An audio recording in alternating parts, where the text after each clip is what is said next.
নমস্কাৰ বন্ধু বান্ধৱীসকল স্বাগতম জনাইছোঁ আপোনালোকক ডিজিটেল লাইভ ডিএল ইউটিউব চেনেললৈ। বন্ধু বান্ধৱীসকল আজি আমি আপোনালোকলৈ লৈ আহিছোঁ এনআৰচিৰ এটি ভয়ংকৰ খবৰ। বন্ধু বান্ধৱীসকল 24 ঘণ্টা সময় দি 30,000 লোকলৈ জাননী প্ৰেৰণ এনআৰচি কৰ্তৃপক্ষৰ। বন্ধু বান্ধৱীসকল সেই বিষয়ে আলোচনা কৰাৰ আগতে মই প্ৰতিটো ভিডিঅ'ৰ দৰে এটি সৰু ৰিকুৱেষ্ট কৰিব বিচাৰিছোঁ। যদি এতিয়ালৈকে মোৰ এই চেনেলটো আপোনালোকে ছাবস্ক্ৰাইব কৰা নাই তেতিয়াহ'লে মোৰ এই ডিজিটেল লাইভ ডিএল ইউটিউব চেনেলটো আপোনালোকে ছাবস্ক্ৰাইব কৰক আৰু কাষত থকা বেল আইকনটো প্ৰেছ কৰক।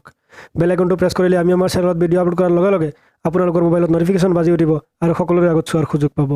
তো বন্ধু বান্ধৱীসকল বলক দেৰি নকৰি আমি ভিডিঅ'টো আৰম্ভ কৰোঁ।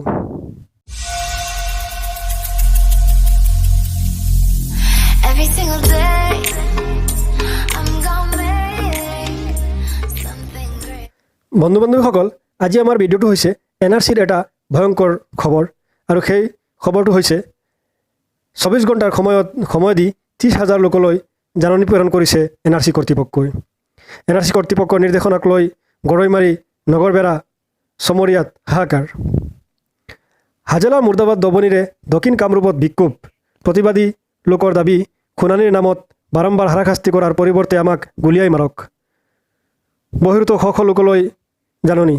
আমচুৰক সংখ্যালঘুক নিক্ষেপ কৰাৰ চক্ৰান্ত কৰিছে চৰকাৰে।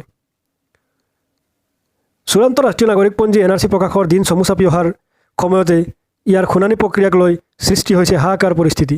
বিশেষকৈ দক্ষিণ কামৰূপ এলেকাৰ বৃহত্তৰ অঞ্চলত শুনানিৰ বাবে হাজিৰ হ'বলৈ প্ৰায় 30,000 লোকলৈ মাত্ৰ 24 ঘণ্টা সময় সীমা দি প্ৰেৰণ কৰা জাননী অঞ্চলটোক উত্তপ্ত পৰিস্থিতিৰ সৃষ্টি কৰিছে।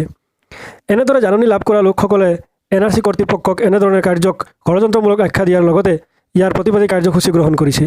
বিশেষকৈ ছয়গাঁও এলেকাত স্থানীয় ৰাইজে প্ৰতিবাদ সাব্যস্ত কৰাৰ লগতে চৰকাৰক এনেদৰে কয় যে এনআৰচিৰ নামত আমাক কিয় বাৰে বাৰে নিৰ্যাতন কৰিছে, ইয়াৰ পৰিৱৰ্তে আমাক গুলিয়াই হত্যা কৰক।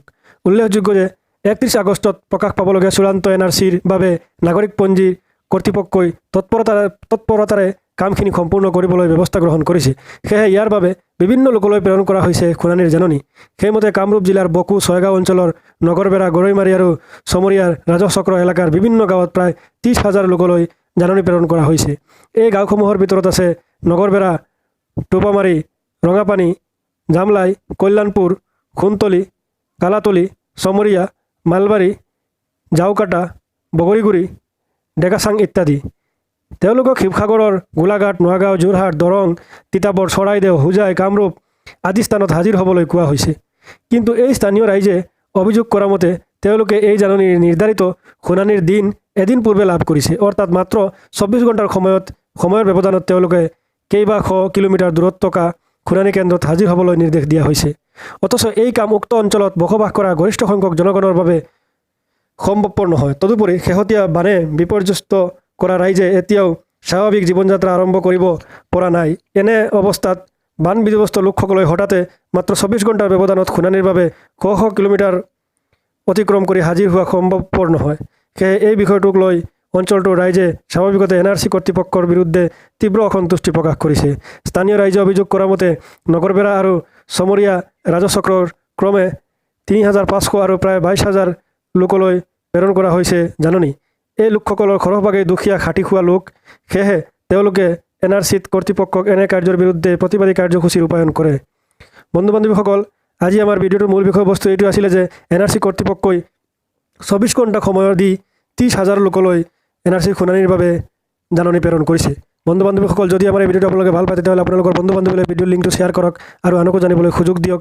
শেষত সৰুকৈ আকৌ এবাৰ ৰিকুৱেষ্ট কৰিছোঁ, যদি মোৰ চেনেলটো এতিয়ালৈকে আপোনালোকে ছাবস্ক্ৰাইব কৰা নাই বা মোৰ চেনেলটোত আপোনালোক নতুনকৈ আহিছে তেতিয়াহ'লে মোৰ চেনেলটো আপোনালোকে ছাবস্ক্ৰাইব কৰক আৰু নটিফিকেশ্যন পোৱাৰ বাবে সকলোৰে আগত আমাৰ চেনেলৰ ভিডিঅ' পোৱাৰ বাবে আপোনালোকে কাষত থকা ঘণ্টা বটনটো টিপি দিয়ক। ঘণ্টা বটনটো টিপিলে আমি যেতিয়াই আমাৰ চেনেলত ভিডিঅ' আপলোড কৰিম লগে লগে আপোনালোকৰ মোবাইলত নটিফিকেশ্যন বাজিব আৰু সকলোৰে আগত চোৱাৰ সুযোগ পাব। তো আজিলৈ ইমানেই। আকৌ লগ পাম নতুন এটা ভিডিঅ'ৰ সৈতে। Thank you, bye by.